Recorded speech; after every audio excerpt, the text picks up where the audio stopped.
Hey everybody, this is Derek from Space Lab Gaming. Nice to see you guys in here today. We are going to do a commentary walkthrough video. Basically, here are my games. Okay. Here are my games. There you go. So here are my games in day one of my trial run. in my trial run on Arena. So this was the historic open. This is my opening hand. Pelt Collector, Gruul. I went with a mulligan here because I didn't have the right keep. Now it looks like I've got -1. I'm probably going to drop a Rhonas here. Collected Company's too powerful. It's got way too much upside. The Zhur-Taa and Burning-Tree combo, if we pull a Pelt Collector off the top, is great. And Llanowar Elves right now, we're hoping for probably to start. This guy's got a Merfolk Windrobber, so we're probably looking at some sort of a mill deck in the first round.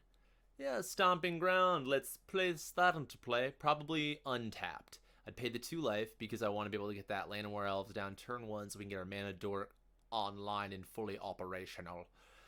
Fully operational battle station. Yeah, here he comes in. He's going to get a hit on me and he's going to mill me 1. Yeah, it's a cleave. That's pretty bad for us. I mean, we want cleaves in our hands so we can finish this game quicker.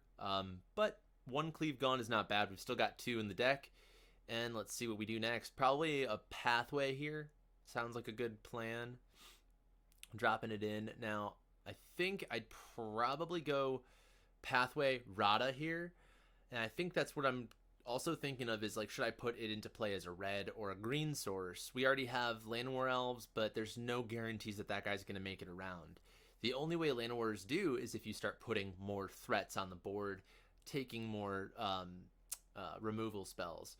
So that's what I try to do here. I drop a Burning-Tree. He lets it stick. I've got 2 mana floating from Burning-Tree entering. Zhur-Taa in play. Going a little bit more aggro, it looks like. And also, sometimes these guys have Censor. I don't know if this is the case here, but also maybe that's what I was thinking, trying to play around some Censor. I saw a few of it in my first run. This is my second, and he's got a Royal. So he's throwing my Zhur-Taa back. 1 damage. I think that, yeah, I'll take it. Why not? Let's go for it.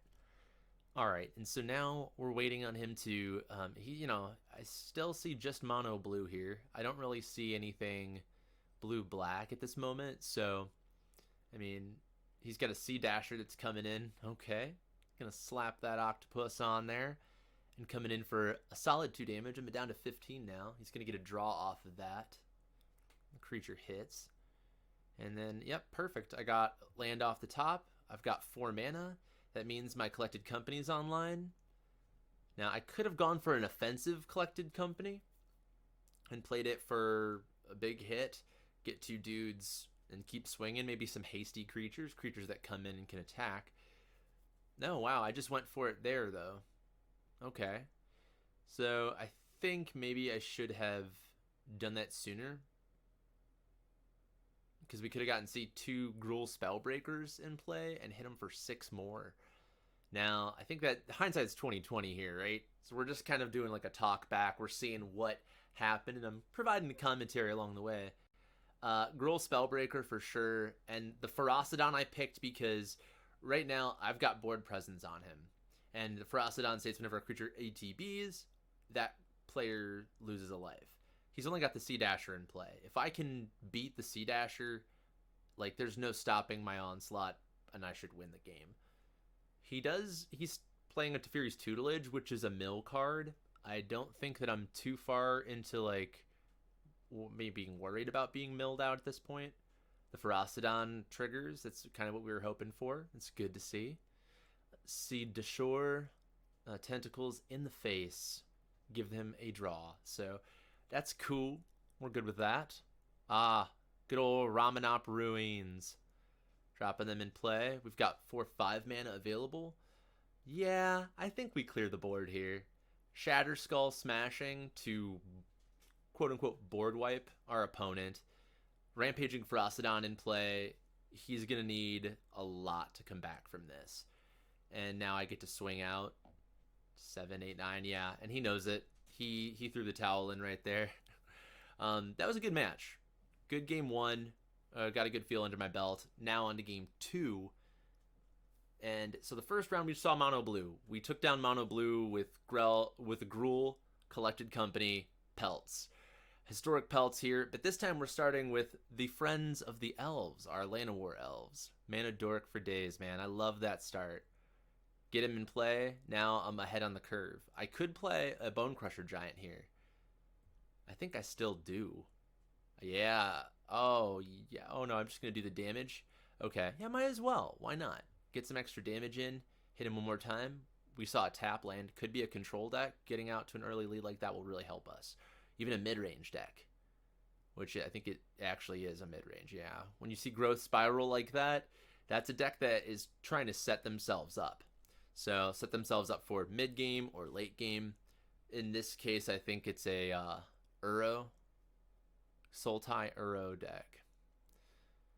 I haven't seen Uro yet, but I think that that's my fate in this match. We'll see. Questing Beast comes down a turn early. Thank you, Elves. There was a time when elves and men protected the realm. Oh, you're okay? Come here, you. Sorry. That was my cat, Honeybee. She just tried to jump on me and epically failed. But it's okay. That's why I got teamwork. Teamwork makes the dream work, right? Okay, here we are. So he's going to Fabled Passage. He's going to get his 4th land, which most control decks are a little... They get way stronger at 4, and they do. Here it is, the board wipe, an Extinction Event. Lucky for me, he couldn't get Llanowar Elves. They're odd, man. They're an odd bunch. Because Extinction Event only hits odds or evens, and so I found that to be sort of helpful as well, being able to have good creatures on curve 2, 3, and 4. Bonecrusher ETBs, that's a good strong play. I think I just ping him for 1 or I hold up Bonecrusher Giant. No, I'm just going to go for it. Because I know, like, what's he going to play that Bonecrusher will kill? Probably nothing. Unless he plays the Gilded Goose, but he's already got his mana set up. Now he's digging for something. He had the board wipe probably and felt a little safe.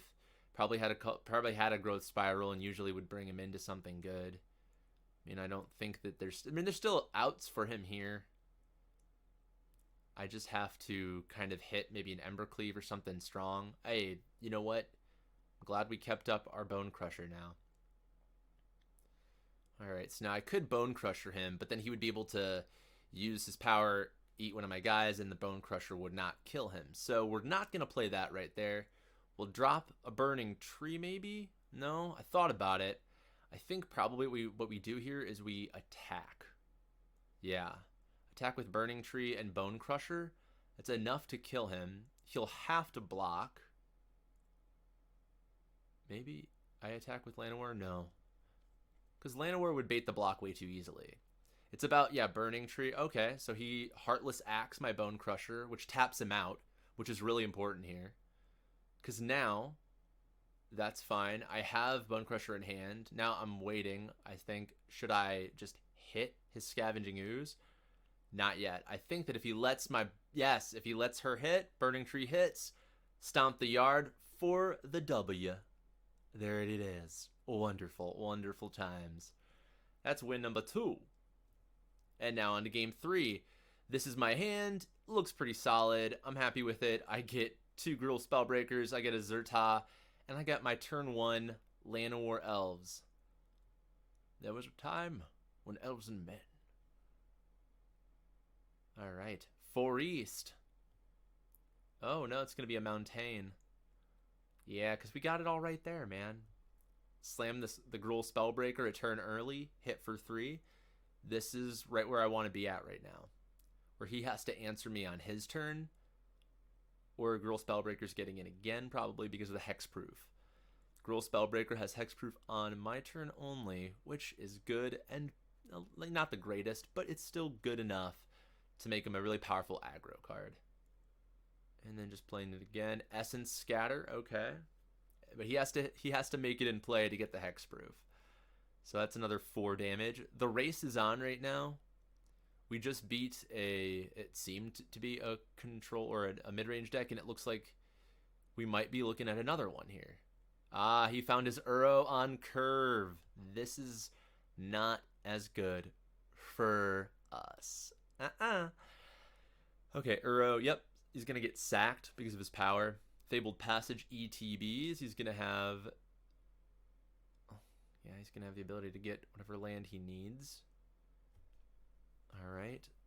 I noticed time seems to be slipping away from me. I have to put pedal to the metal here. So Zhur-Taa comes in, a hasty Zhur-Taa. We're going to be hitting in here for 6. Taking him down to 10. Wonder what he could have. Oh, Fatal Push. Ah, there it is. Yep.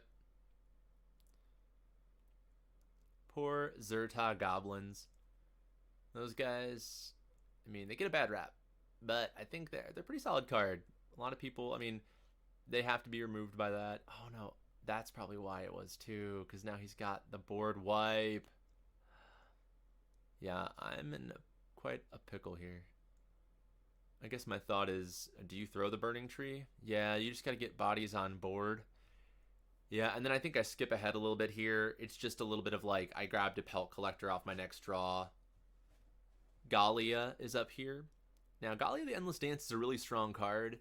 It's got haste, and whenever it attacks with 3 or more creatures, then you can discard a card at random and draw 2. So, in a lot of matchups, it's really handy. And I think that that's what I do here. That was my last... Oh, that's what it was. Yeah, that was my last real chance to kind of like fight my way back in, or tooth and nail claw my way back into this one. With the creatures that I have on board, with the creatures he has on board, there's not much left here. And I think I see that, yeah. I mean, my deck would have... Yeah, I have no way to remove like a standing Uro. I have to fight over top of him, and I have to play Rhonas, and right now it would just take too much, because I couldn't even activate Rhonas, and it would take another turn or two before I would even be able to kind of fight my way back into it. And without removal, it's not a battle I wanted to be in much longer. We could get out of that, and now we're looking at this next hand, which I think is pretty solid. I mean, it's got curve for us here. We've got 3 lands in hand. Now we've got a second Bonecrusher. Our turn 1 Pelt Collector or Llanowar Elves. We got that. That's a check mark here. And then Mountains. A wily goblin it is. And he comes with a treasure. Arr. Alright, you pirate goblin, you. We're going to play a Bob Ross mountain. Friendly mountains. Friendly mountains with a friendly tree. Alright, choose attackers. Not really going to attack just yet. We want to save our Bonecrusher Giants against more viable threats, like a Goblin War Chief right there. When he gets played, Bonecrusher that guy, get him out of there. We don't want to see any of that. We really don't. And the Wily Gob. Now, I considered blocking him here, but I felt that Pelt Collector growing after a turn would be much more valuable to me of my overall strategy. So here I'm probably thinking about playing a Radha. Let's see. Oh, yeah. I play Radha here. She'll grow Pelt Collector. And then I get to attack with Pelt Collector if I want. Yep. And then Radha is just a good blocker for me. And against a Goblin decks, a 3/3 is a pretty strong blocker for now, before they get their engine running. If they get their engine running, okay, they got me. But this guy doesn't seem to have a full engine going. He does have the War Chief, which scares me. He did not attack, though. Well, because he knew it would just be block and die. Oh, this is really important. Yeah, you Bonecrusher to kill the Chieftain here. And I think that because he didn't play anything else and I got to kill this Chieftain, I was a little too excited. Because if you see in the top of my deck there, I have a Ramunap Ruins that I could play through Radha, which is the reason I play the card. But, you know, don't let your excitement get a hold of you guys. That's what I'll say. Because I could have probably played that Zhur-Taa here and actually swung in for 2 more damage. But, you know, if ifs and buts were candies and nuts, we'd all have a Merry Christmas. Ah, the Matrone! Well, you see, this is another good play that we kind of held on to Shatterskull Smashing for. Yes, she's gonna be able to grab a Skirk Prospector. Okay, yeah. The Goblin player must have the nuts in hand and just didn't have enough to play it, maybe? So I think you can just grab any Goblin with a Matrone. It is Matron. I know, yes. I like to say words a little bit more fun. I don't know. Sorry if I mispronounce things. I don't really mean it. I just want to make it have more fun. Have a little more fun with it. All right, Shatterskull Smashing. Yeah. No. Yes. Yes. Boop boop. I think I'm gonna hit the Prospector because you want to hit their mana source, and there's a reason that he grabbed Prospector. So now we can squeeze that reason out of him. And I guess, yeah, it doesn't really matter between the Matron or the Wily Goblin, I would say. I hit the Matron just because I don't think Goblins play any recursive spells, so they're not going to be coming back from the graveyard. Let's see. But yeah, the Shatterskull Smashing, I think he's probably just deciding if he wants to sacrifice the Skirk Prospector. He'd have 2 mana. Maybe it's for nothing, though. And I still got the 1, so I did get 2. It's a nice 2-for-1 removal spell, the Shatterskull Smashing. It can also be a land for us, so that's not too shabby. Coming in, hitting for 5 again. That really puts us in the lead here. We're in the driver's seat of this game, but the Goblin player has another Matron.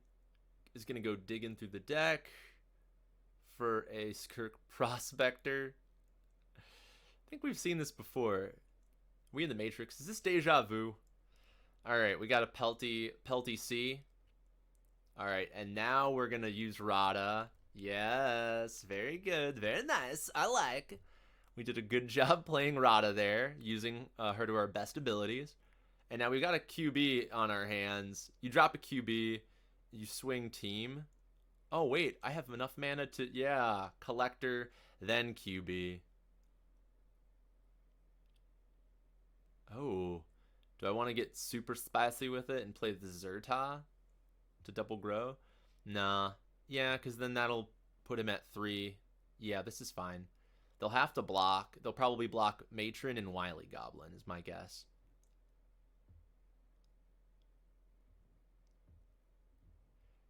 Can't be blocked. Yeah, see, they really want to keep that Skirk Prospector around. It's because that guy will help them generate enough mana, and I think that if they get 1 more land here, probably. No, they got Muxus because they have that treasure too. See, that's what he was waiting on, and that's what we were avoiding, and he got, like, hot fire. Like, he got exactly what he wanted. He got a Chieftain, and he got a Krenko, and he's able to crank out 3 guys. It was huge that we were eating those Goblins, like, the last 3 turns, because if not, that play and would have ended me. Now, I think what we do, we're at 4 here.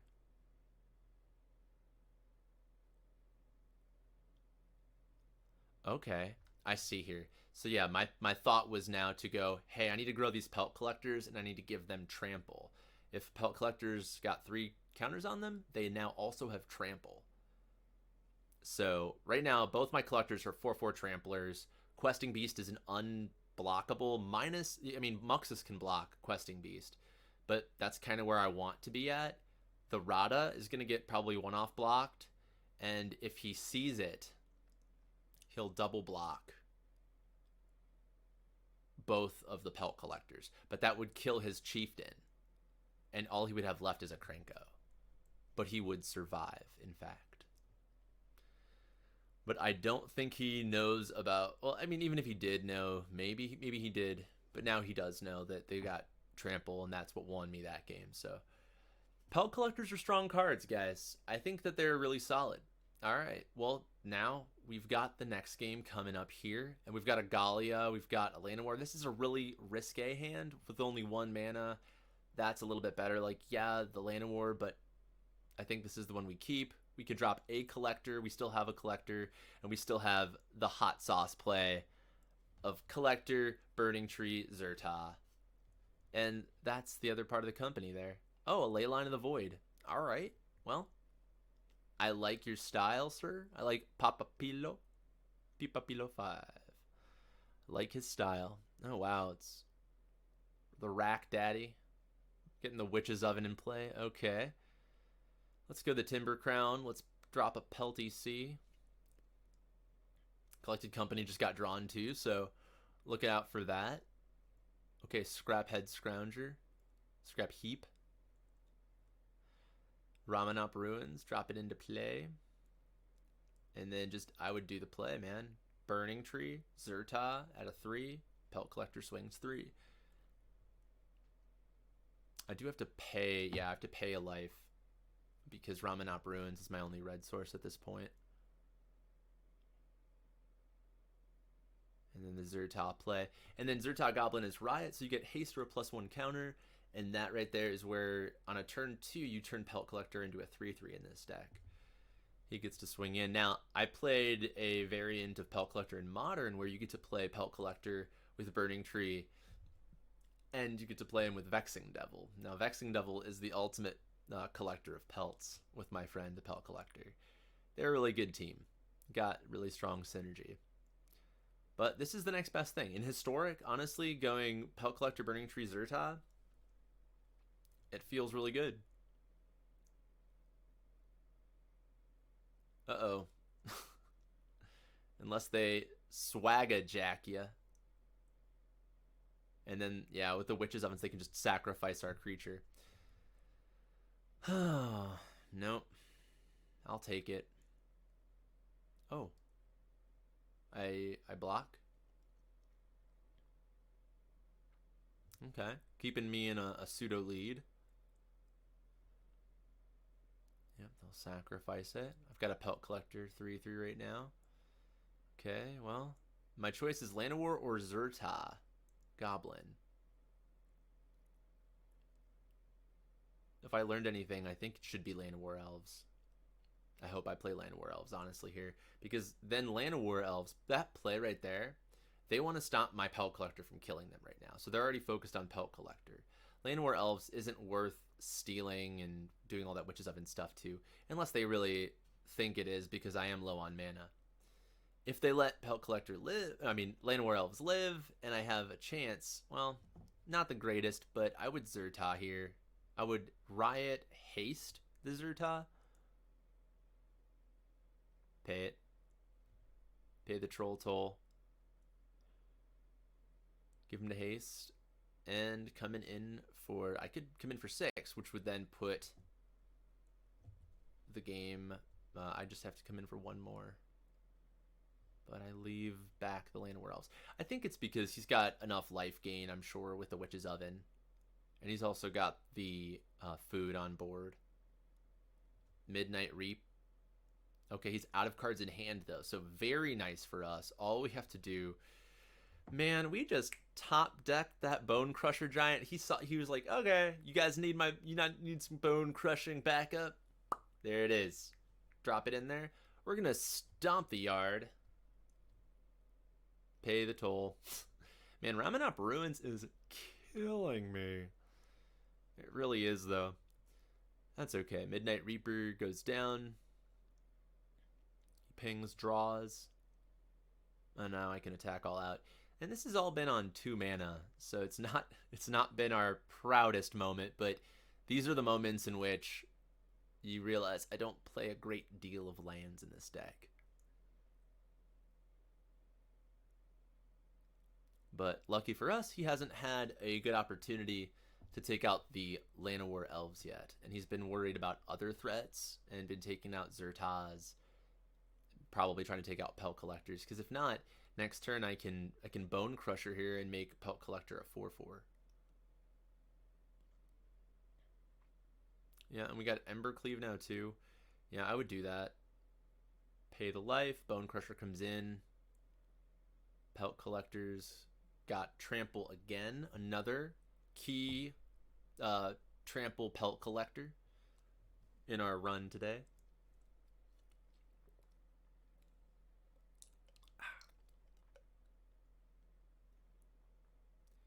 Yep, and then he's going to do some shenanigans by Witch's Ovening. Witch's Oven, sacrifice a creature, create a food token. And then the cat, you sacrifice a food token to bring it back to play. And yep, he's doing it. Meow. Meow, that's right. Oh yeah. And so right now we're kind of saying, I mean, I'm pushing house on him right now. 4/4 and a 2/2. He's gained enough. He's gonna gain enough life. So it's basically him just buying turns. He's cockroaching right now, which is like you're not right now. You're just top decking for your life. So he just needs to survive to the next turn, and that's all he's trying to do. Now, bam, he's got a Chandra. He bought himself another turn. He bought himself a Chandra. You never know what's going to come off the top of the deck, so you always try to buy yourself that extra turn. Well, I guess you know, but like, ooh, and that hurts. But I knew that he was going to go after my Pelt Collector. It's a 4/4. It's a big body. I just need a land, and I can drop Questing Beast, and that should seal the game. And if Questing Beast doesn't, I've got Collected Company the following turn. So it feels like I'm in a really good spot here. I feel like I'm in a really good place to win this game. The cat might buy him another turn here. It depends. Oh, I got the land. Excellent. Questing Beast comes down. Questing Beast is coming down. There he is. Okay, cool. The Beast showing his 3 marvelous monster heads. And yeah, you send them all in, and that should be the game there. So right now we have 1 loss currently, and that's to a mid-range deck, a mid-range Uro deck. And so everything else we've seen, it's stuff that I feel like we can handle. We try to get underneath a lot of things. But we also have Cocos and Embercleaves to be big board breakers and ways to win the game in the late game. Or if we get board stalls, we also have Rhonas the Indomitable. All right. So yeah, he does cat shenanigans for a bit here. Sean Deasy is going to get gobbled up by a Questing Beast. He creates food. And I think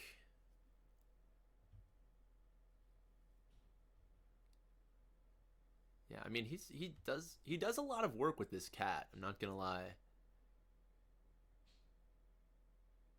Sacrifice the cat for 2, and that's the GG. Yeah, so yeah, he was just trying to see if he could buy himself another turn, and I'm totally for that. Go for it, try to buy it, see what happens. Awesome. So right now we've got next game, looks like a pretty solid hand. We've got Pelt Collector, Burning-Tree. We've got 3 lands, which is like where we want to be. We got a cleave. We're good to go. Pelt Collector turn 1 and see what happens from there. Okay, Goblin deck number 2. We've seen these goblins before. Gallia, the Endless Dance. Welcome to the party. That's going to be a good turn 2 now. It's going to be Burning-Tree to Gallia, swing. Now if I draw a Zhur-Taa, that might even be nicer. A conspicuous snoop. Snoop. Doggy dog. Alright. Zhur-Taa. Hello, Zhur-Taa. Alright. Play that Bob Ross. Drop in a Burning-Tree Emissary. She generates mana because she's a shaman. She's a shaman of mana. And she's going to bring out a Zhur-Taa Goblin. Drop that +1 on him. Give another +1 counter to our Pelt Collector. And it's about sending a message. That's why we swing in right there. Alright. So he's got... Boom. And it looks like, yeah, then we just kind of come back to another swing here. Another snoop. Alright, so they double block. But, dude, we have the nuts. So we cleave here. So 3 creatures swing. Cheapens Embercleave by 3. We throw down our Zhur-Taa Goblin. And the Zhur-Taa just goes to town, man. It's really nice. And that puts us in such a hefty lead against these goblins. It's also going to take a pretty big comeback for them to make anything happen here. Because goblins really relies more heavily on just building a huge creature board and then turning them sideways. And it relies on resources like Krenko and Muxus, and the Snoop basically just gives more of them that ability. The Tutor is the matron. Skirk Prospector is there. Llanowar Elves. And so is the Goblin War Chief. I think he makes goblins cheaper by 1 as well.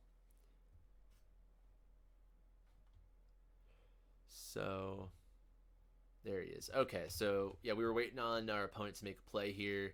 The wily Goblin comes in, bringing in some treasure from his recent pirating days in Ixalan.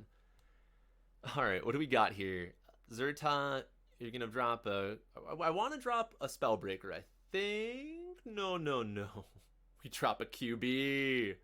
Pay the life. QB. Yes. And Pelt Collector sees the QB enter. He is invigorated, and our opponent just says, yeah, dude, good game.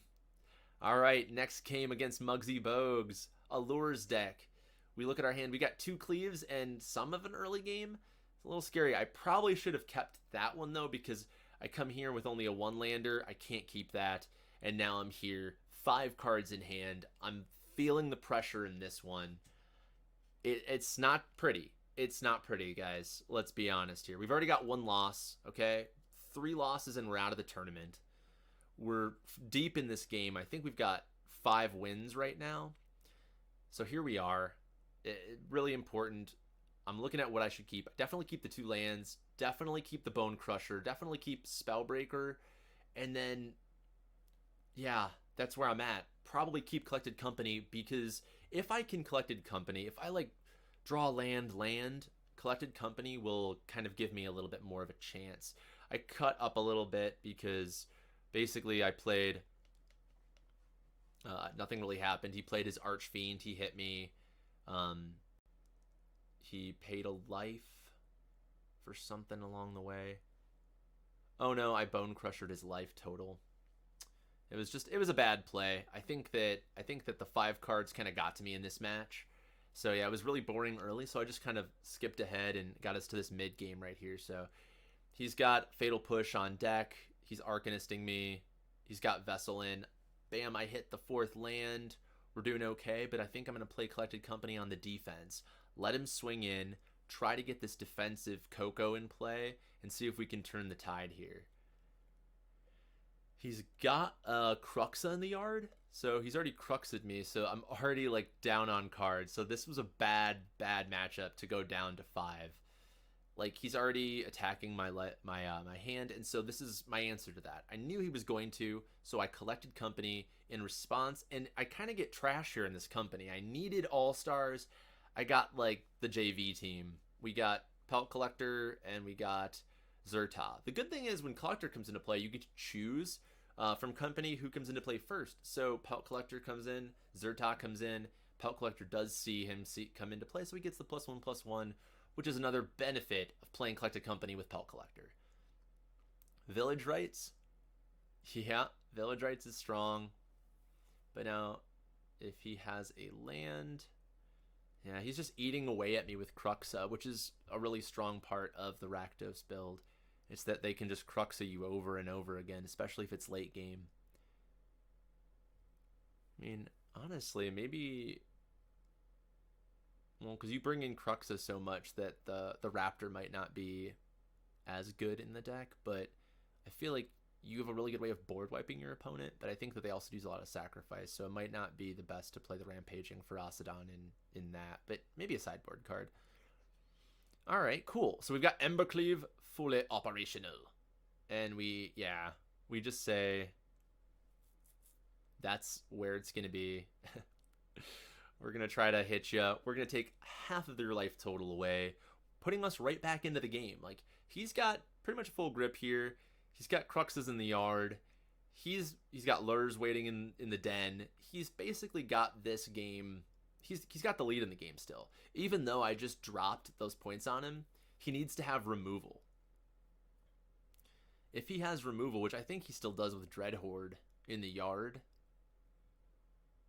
but I think that if he attacks with Dreadhorde, kills the Zhur-Taa, Pelt Collector gets the +1, then I can block effectively. +1, there we go. Dreadhorde's coming in. And then he's gonna Fatal Push mine. Nah, yeah, that's what happens, man. Oof. And then he pulls Lures over. Hey, QB off the top. Who's my quarterback? It's the Questing Beast. Coming in for 4 damage. Yes. Just when I thought the day was over. Man, if I had enough mana to Questing Beast. Oh. Well, if he can't kill the beast, which I think he can maybe? He's got a Lures.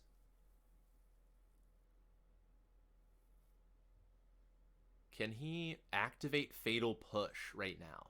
Is what we're looking for. So he's got to have a way to activate Fatal Push. He only has 4 mana. He's got 1 red source. He can claim to fame it. That's so nasty. So now, yeah, it came back into play. I lose 3 more life. He can attack again. Fatal Push triggers because Claim to Fame has brought back and sacrificed Cruxa. Comes in to hit me for 2. Yeah, I'm in a bad position here. It is 4-8, so I think I keep trying to fight this one out because there is that slight possibility here. I mean, you throw Burning Tree into Bonecrusher and try to build a board on your opponent, but I think this guy catches me too here. I think that it's just really effective against my deck to go 1 mana Fatal Push and then Dreadhorde into another Fatal Push. Just like completely wrecks my day.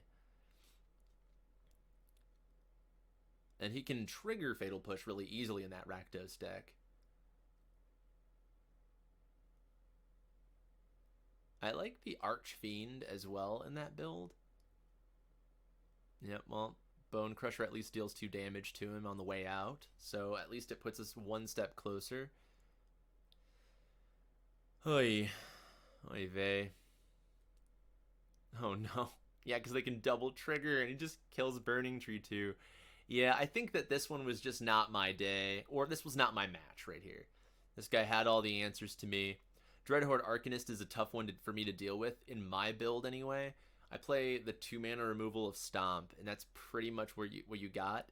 I also have Shatterskull Smashing for decks that are trying to go wider than me, goblins and such. And it seems to be working out pretty well.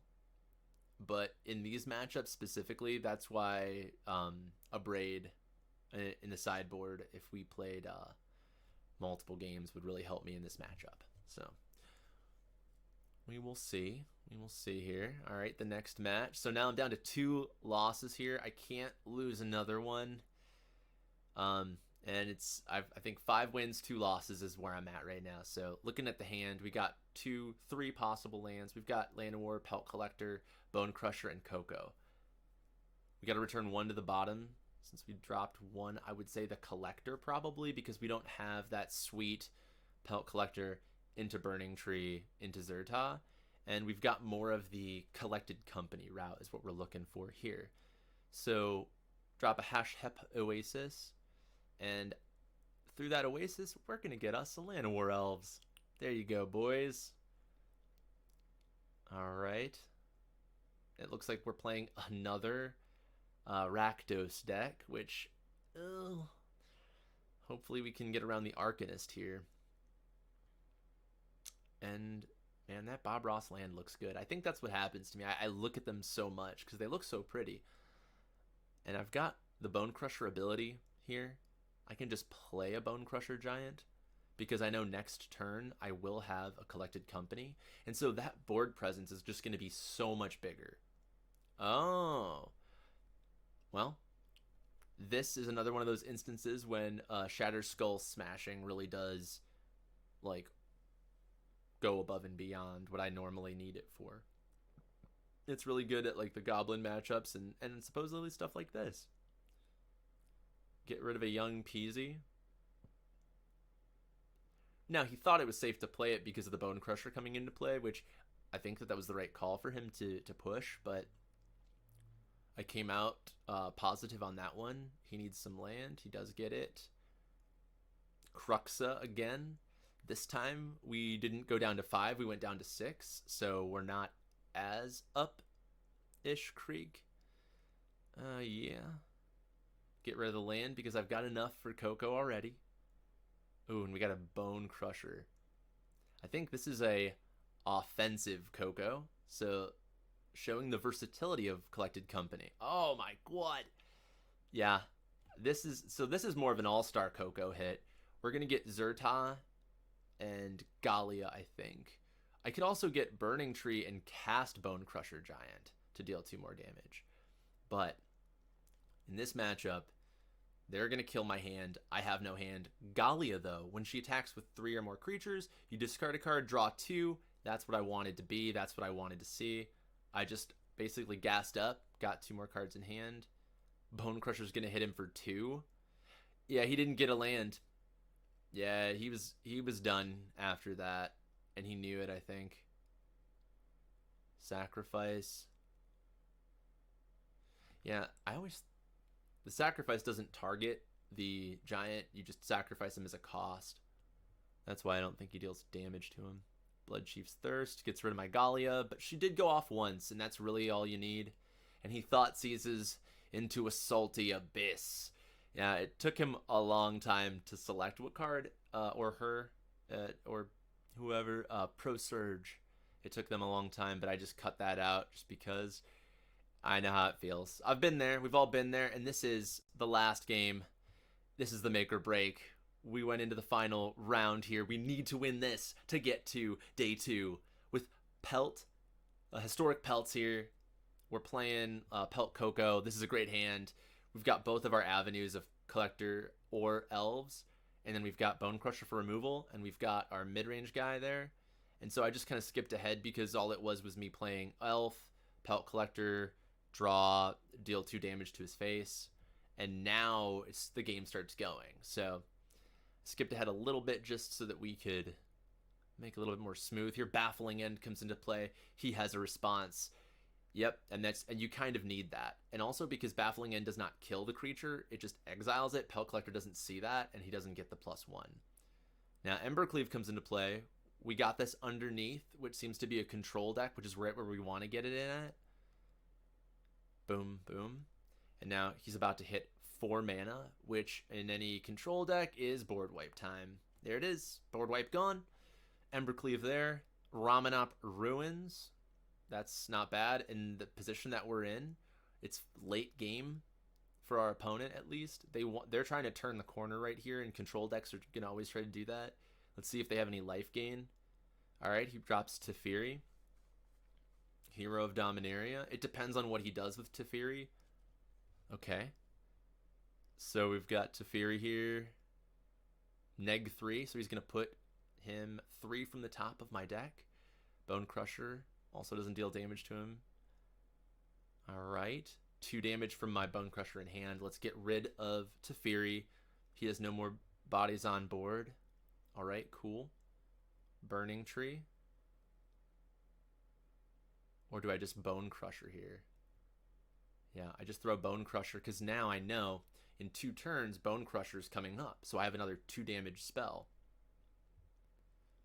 I think he just took a minute to play a tapped land, so I just kind of cut that out as well. So it was just a turn. But back to me here. We draw Cleave. I have enough to cast Cleave hard.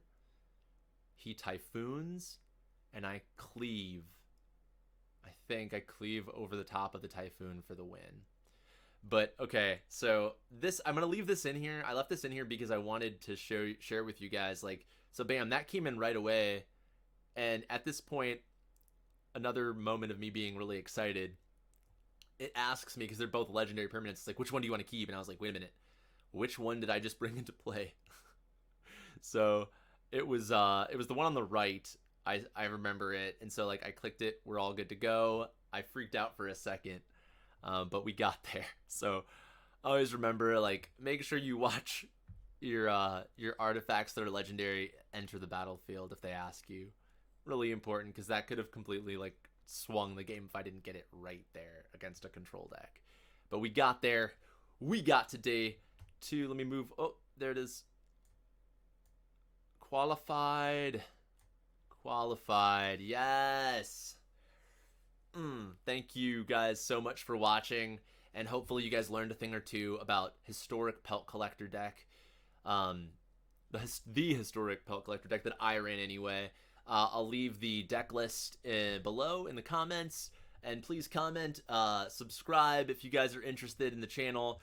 We are growing. It's me and my brother, and we're just basically trying to put out as much content as possible, that stuff that we're interested in, and try to like kind of get the ball rolling for everybody. If you guys have any questions for us, feel free to leave them in the comments below, and I will be glad to get back to you guys. Also, we do a pack raffle at the end of this month for December, so if you want to be involved in that, please comment below, subscribe, and like the videos. Much appreciated, guys. Thank you so much. I hope you guys had a blast. I had a blast, and I will catch you guys back at Space Lab. Derek out.